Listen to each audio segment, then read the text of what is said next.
Legende besagt, dass der Architekt dieser Schule, Ludwig Hoffmann, zu jeder seiner Schulen damals einen Garten anlegen ließ. Wenn man den Obstbäumen glaubt, die ältesten hier im Gelände so um die 80 bis 90 Jahre alt sind, dann sind das Zeugen aus längst vergangenen Zeiten. Also wir haben den Garten sozusagen nicht selber angelegt, wir haben ihn übernommen und pflegen ihn weiter.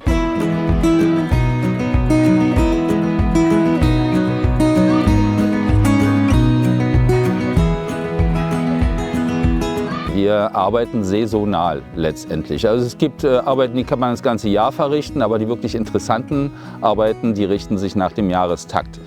Ja, wir beginnen das Frühjahr letztendlich mit Pflanzungen, kümmern uns um die Beete, pflanzen vielleicht sogar neue Bäume. Im Sommer wird geerntet und verarbeitet ganz viel.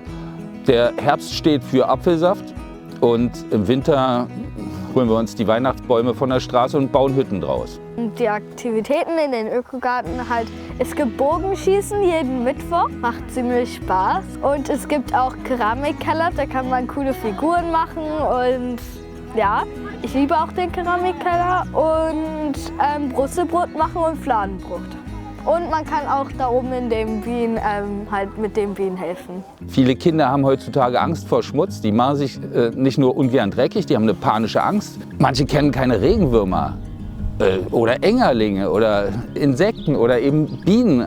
Letztendlich findet hier eine Begegnung der Kinder mit ihrer natürlichen Umwelt statt, mit ihren eigentlichen Existenzbedingungen.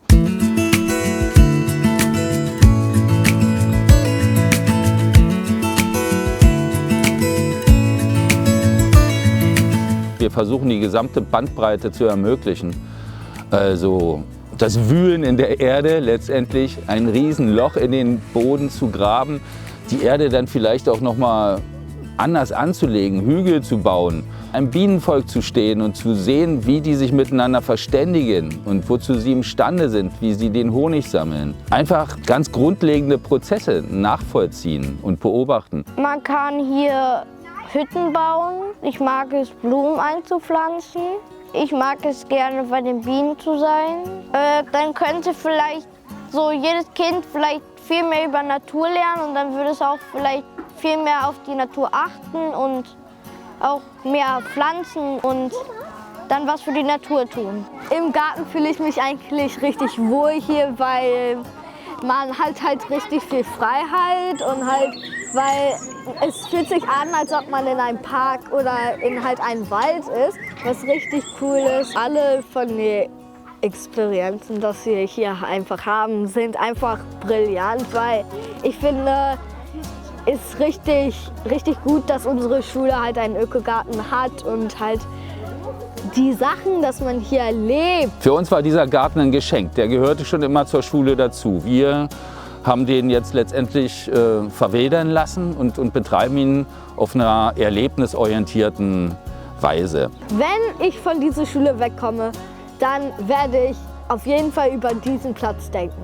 Weil das ist der Platz, wo ich am meisten Sachen erlebt habe, den meisten Spaß hatte mit alle meine Freunde.